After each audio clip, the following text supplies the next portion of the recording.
The risk I want to talk about today is the false fundability, right? Yesterday we talked about false scalability, when you think that we are ready to scale, but probably you're not that ready to scale as you think.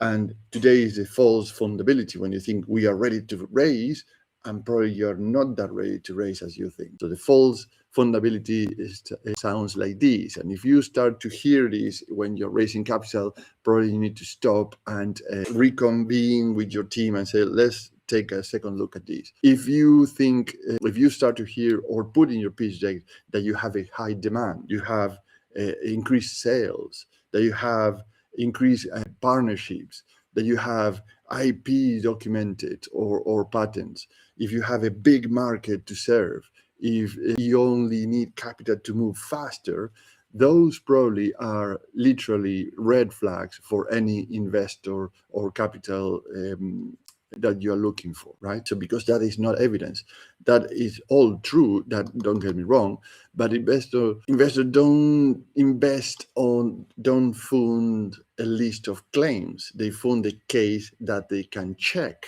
right? And what you need for checking? Evidence. So let's take a look at three problems today about this situation.